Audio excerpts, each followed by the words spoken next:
If I started a cooking channel, obviously vegan food, would you watch it? Let me know.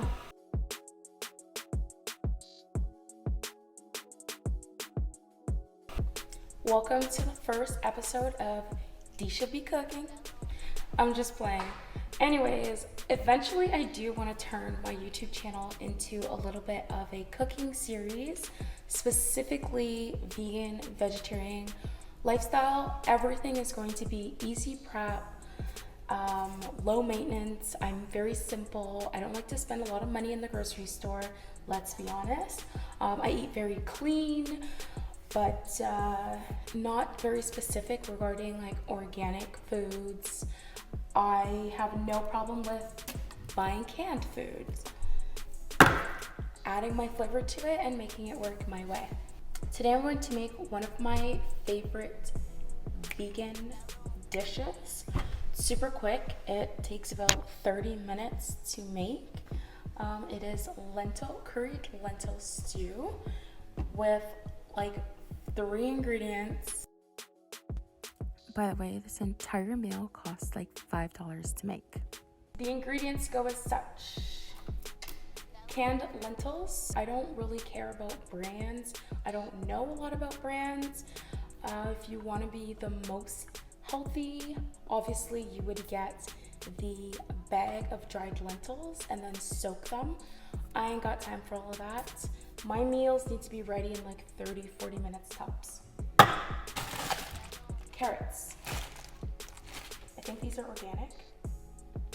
They're not organic, but they are locally picked.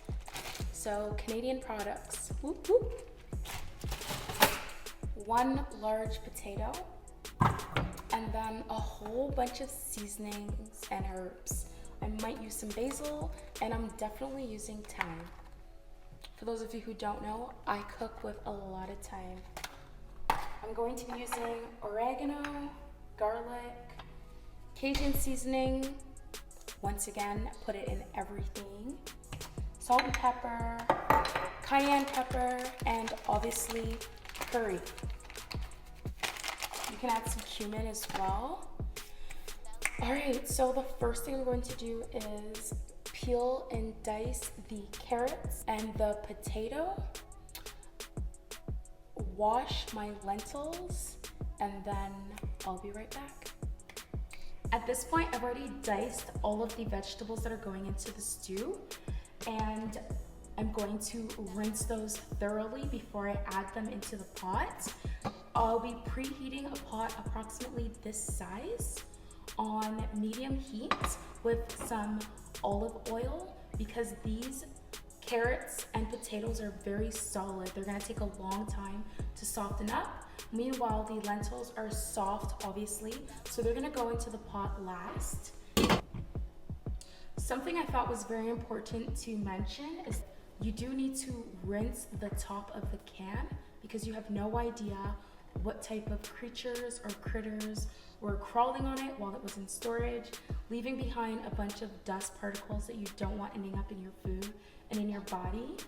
Also, because the lentils have been sitting in this solution, I think it's really important to decant them into a bowl and then rinse them thoroughly before adding them into the pot. So I'm gonna start working on that now. Obviously, first things first, let me get these vegetables rinsed off.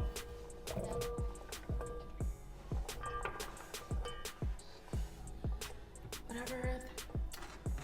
I always make sure to clean the entire kitchen first. That way, if a carrot falls on the counter, I know I've already disinfected the surface.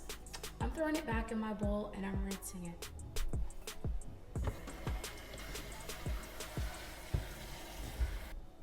For those of you who have never cooked with lentils before, this is the can when it's just freshly opened. The water or the solution, whatever liquid preservative it is, doesn't look very clean. And then it kind of suds up a little bit. I like to wash that away completely before putting into my pot.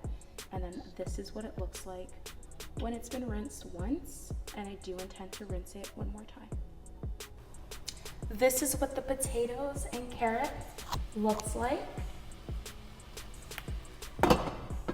They're still not ready to be added in with the lentils. However, this is what the lentils look like once they've been completely washed. If you want the potato and carrots to soften up even faster, you can add the lid to make sure that the steam and the heat just stays inside. It'll also create a little bit of condensation. And then grab yourself a stirring spoon and just stir it around a little bit every now and then to make sure that the vegetables are fully coated with the oils.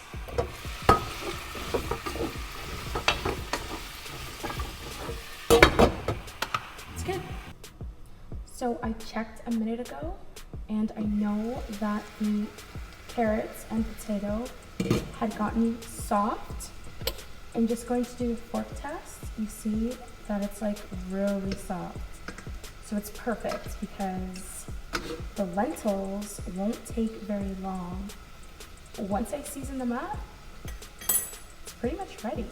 Time for me to add in the lentils.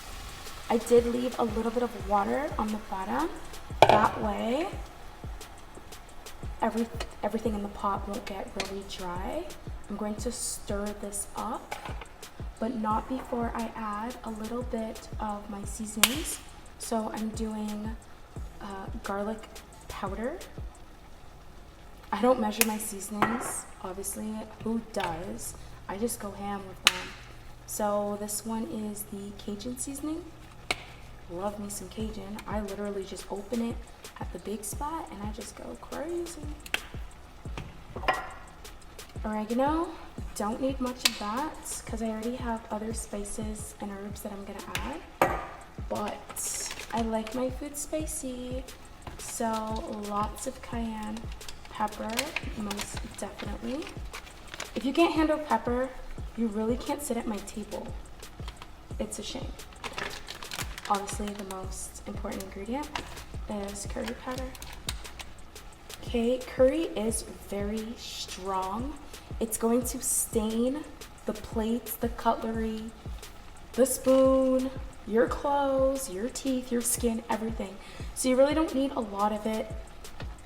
That's why I do like to add a little bit of cumin because it heightens the curry.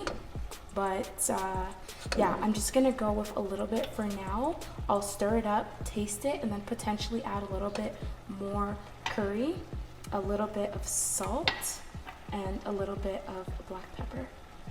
After a few minutes, I realized that the pot was gonna burn, so I added a little bit more water, some more curry, and my thyme. I allowed it to simmer, and then this is what the final product looks like once everything gets really thick. Thank you so much for watching. I really hope you enjoyed this video, and I hope you decide to try this recipe out yourself. Peace and love.